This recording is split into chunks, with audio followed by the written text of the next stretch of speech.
tetap sehat meskipun pada saat ini telah dilonggarkan ya terkait dengan prokes. Iya, Bu. Untuk itu sebelum memulai pembelajaran kita pada hari ini, di sini yang menjadi ketua kelas itu siapa? Saya, Bu. Ayah. Sebelumnya Ananda silahkan pimpin temannya untuk melakukan untuk membaca doa. Baik, sebelum memasuki materi yang akan dijelaskan oleh Ibu Hidayani, ada baiknya kita berdoa menurut agama dan kepercayaan masing-masing. Doa dimulai.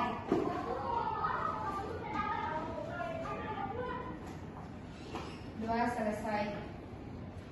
Baik, karena anak-anakku sekalian telah membaca doa, di sini Ibu akan melakukan presensi. Untuk itu didengarkan ya namanya. Ina Wahda, Hadir, Bu. Fadia Tasya, Hadir, Bu. Rahma Safira, Ibu. Siapa ya? Rifda Nurofifah. Saat hadir, Bu.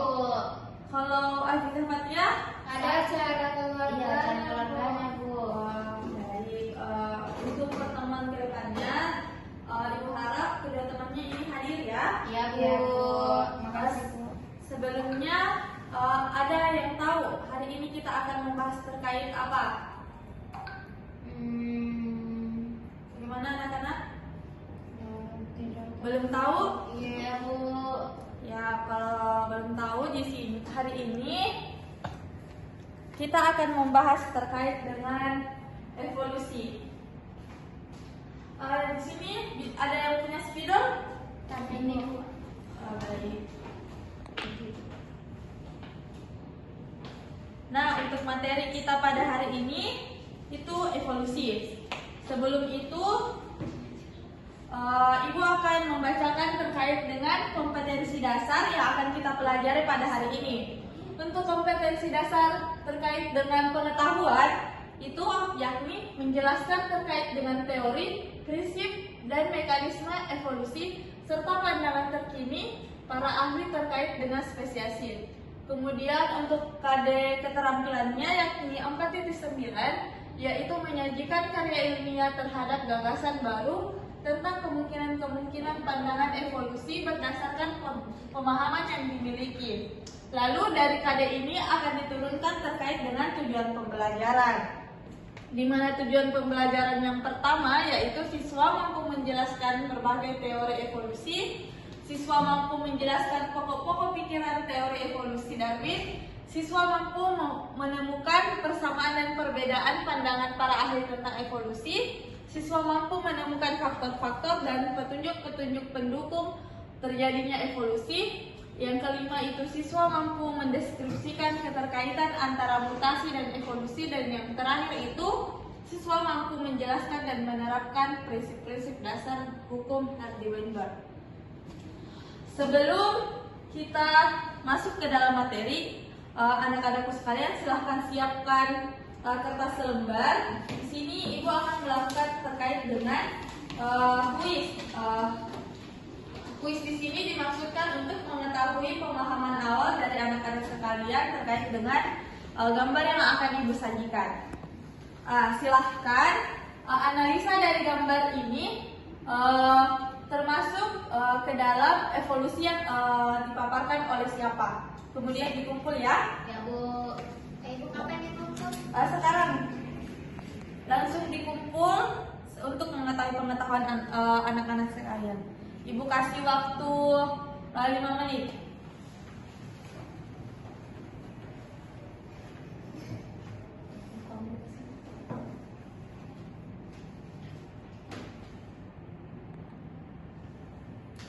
Ya, kemungkinan Anda sudah bisa dikumpul.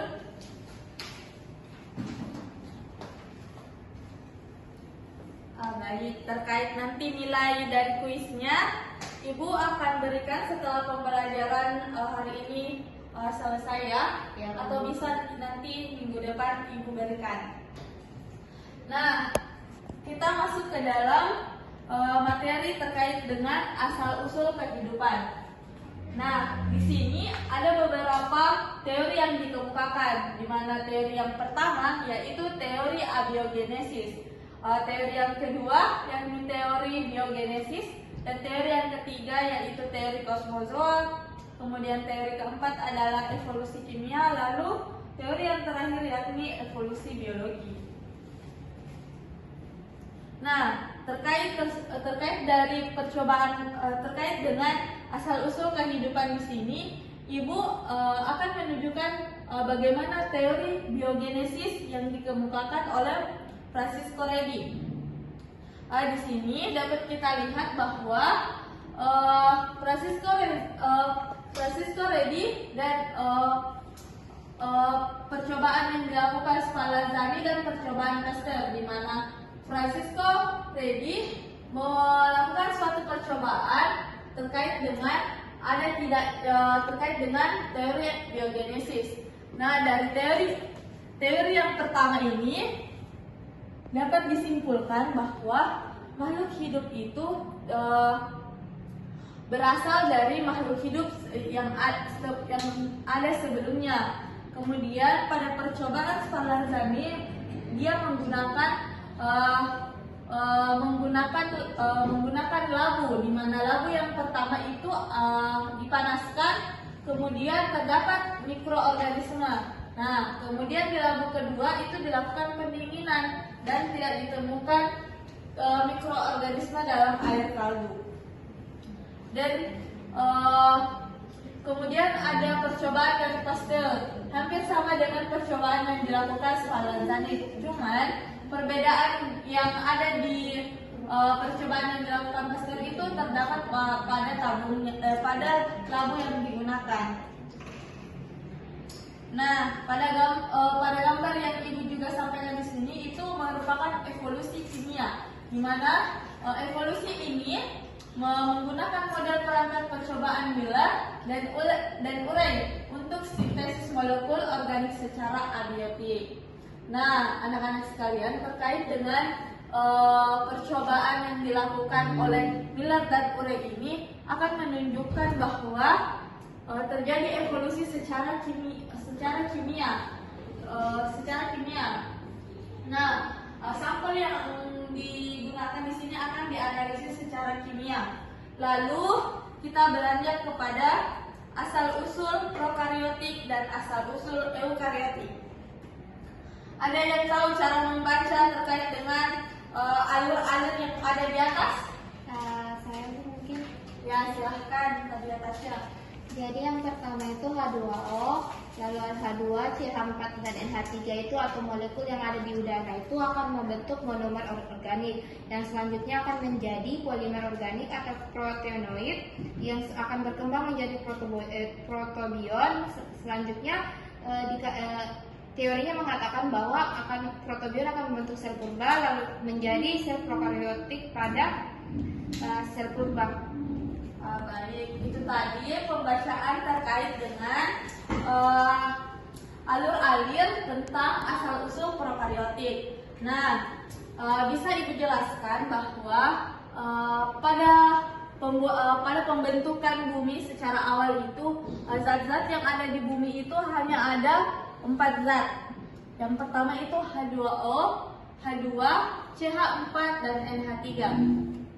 Kemudian pada pembentukan selanjutnya molekul-molekul ini akan membentuk monomer organik, di mana monomer organik ini dijelaskan oleh temannya akan membentuk polimer organik, di mana ketika monomer ini berkumpul maka akan membentuk polimer-polimer yang nantinya akan menjadi protobion dan akan bergerak secara sistematis menjadi progenon yang disebut juga dengan sel purba dan akan menjadi sel prokariotik purba. Kemudian dapat juga dilihat bahwa selain asal usul dari prokariotik, disebutkan juga ada asal usul dari eukariotik. Lanjut kita pada materi evolusi tumbuhan.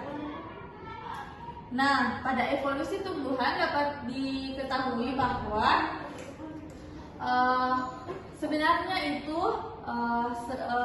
diketahui bahwa seluruh makhluk hidup itu hipotesisnya atau dugaan-dugaannya berasal dari makhluk hidup yang ada di dalam air.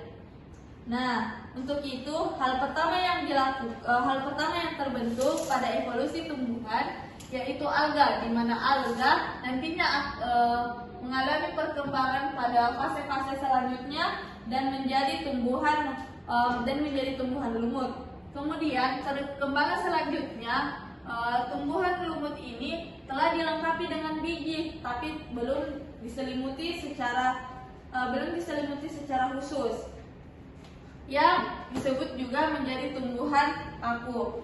Kemudian tumbuhan paku ini secara fasenya tumbuhan-tumbuhan tersebut akan tergolong menjadi tumbuhan berpenuh bulu, di mana sudah dilengkapi dengan biji. Kemudian evolusi hewan. Sama tadi dengan evolusi sebelumnya pada tumbuhan itu semuanya berawal dari hewan akuatik, berasal dari hewan akuatik.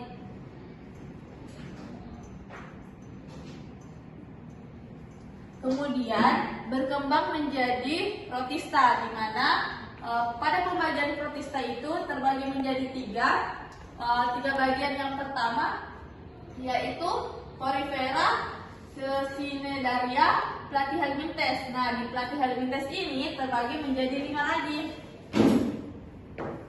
Yang pertama itu Mollusca, Annelida, Nematoda, Echinodermata, dan Chordata.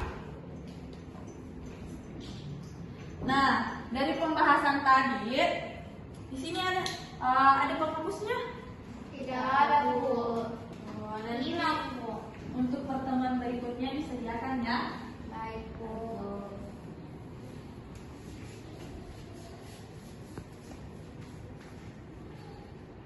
Nah, kita lanjut. Kan tadi kita membahas terkait dengan evolusi.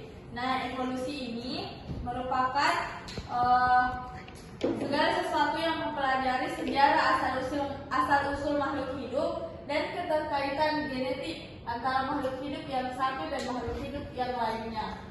Nah, disebutkan tadi evolusi itu memiliki keterkaitan dengan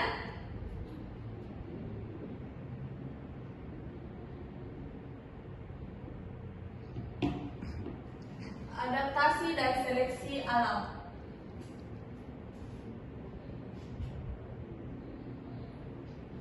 Ada yang tahu keterkaitan antara keduanya, antara adaptasi dan seleksi alam? Saya. Ya, silahkan Kak Natasha. Berdasarkan teori evolusi itu dikatakan bahwa makhluk hidup itu bisa dikatakan beradaptasi dengan lingkungannya apabila dia telah lolos dari seleksi alam. Namun sebaliknya, jika makhluk hidup itu tidak bisa bertahan atau eksis dengan lingkungannya, maka dia akan terseleksi atau punah. Baik, itu tadi jawaban yang disampaikan oleh Kak Natasha, dan jawabannya cukup bagus. Mungkin bisa kita berikan aplaus untuk Kak Natasha sebagai pemberian motivasinya. Lalu dikatakan tadi bahwa adaptasi dan seleksi alam memiliki keterkaitan yang sangat erat, di mana spesies-spesies akan terseleksi secara alami jika tidak dapat melakukan adaptasi dengan lingkungannya, sehingga adaptasi dan seleksi alam ini memiliki satu kesatuan yang sangat erat.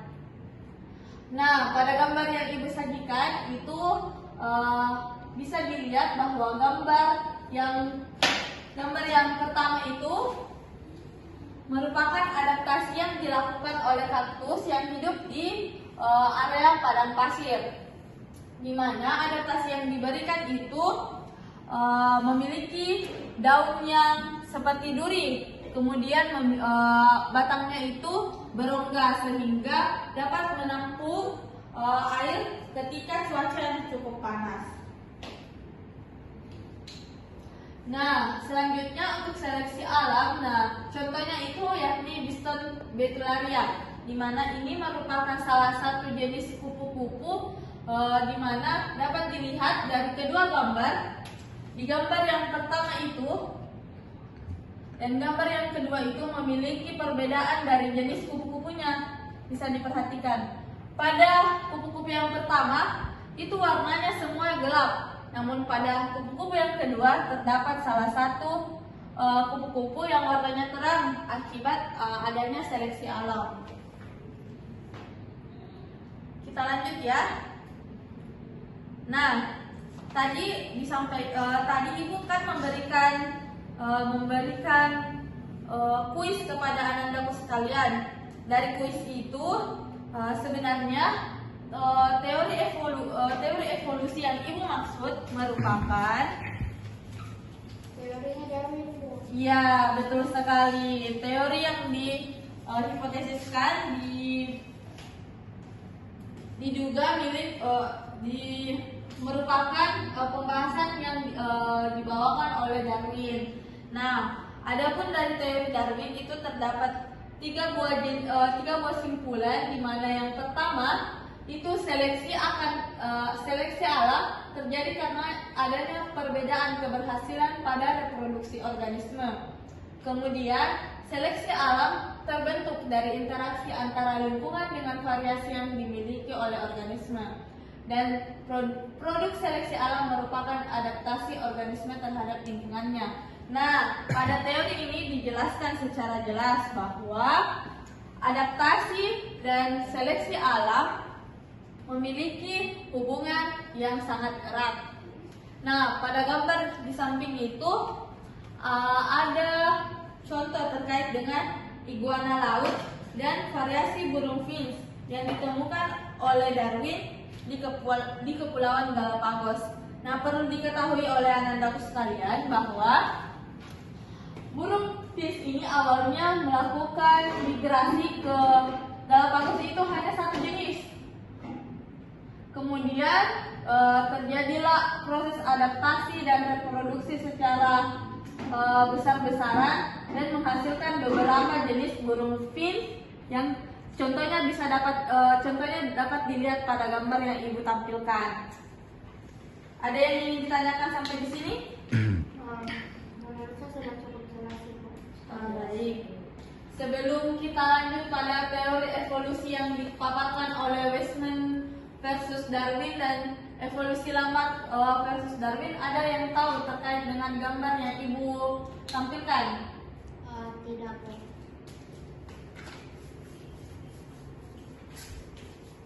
Kalau begitu, dari nanti Ibu kirimkan ketua kelasnya terkait dengan gambarnya dan dijadikan sebagai evaluasi untuk pertemuan depan. Nah, ini jadi PR ya, anak-anak? Iya, Bu. Dengan teori evolusinya, Bu, atau? Iya, teori evolusinya. Tidak usah dijelaskan terkait dengan apakah terjadi penolakan atau perbandingan dari teori evolusinya. Oh, iya, Bu. Yang Weismann saja sama yang Lamarck, karena yang Darwin sudah ya kan? Ya, Bu.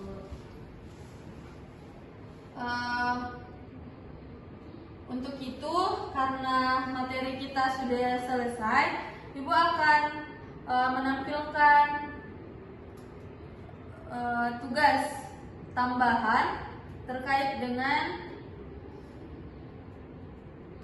tugas terstruktur terkait dengan evolusi. Nah,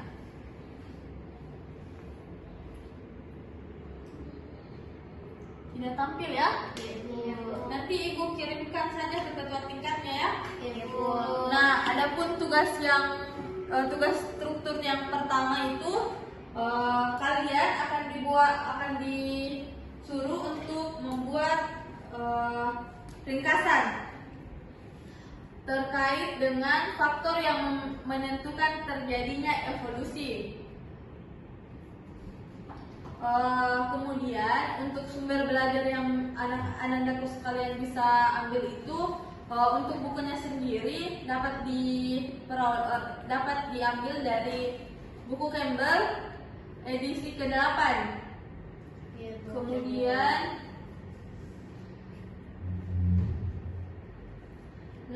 untuk Pembuatannya ini ibu mau kalian membuatnya dalam mind map supaya lebih kreatif lah anak-anakku sekalian. Iya, Bu. Untuk itu ada yang tahu terkait dengan apa kesimpulan akhir dari pembelajaran kita pada hari ini?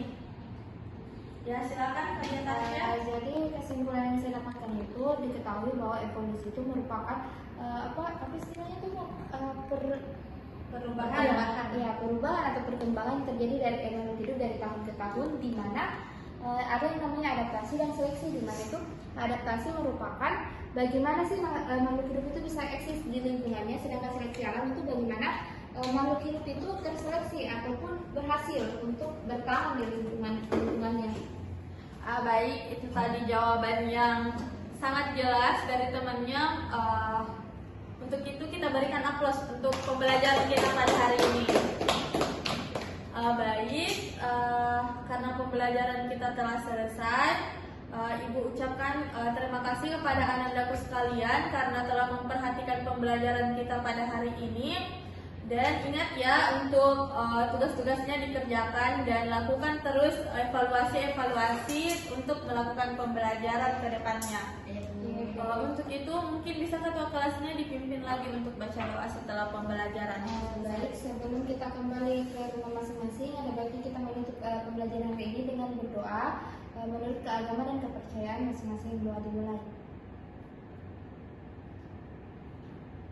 Doa selesai. Baik, untuk itu Ibu pamit ya. Tetap jaga kesehatannya anak-anakku sekalian. Ya, Bu.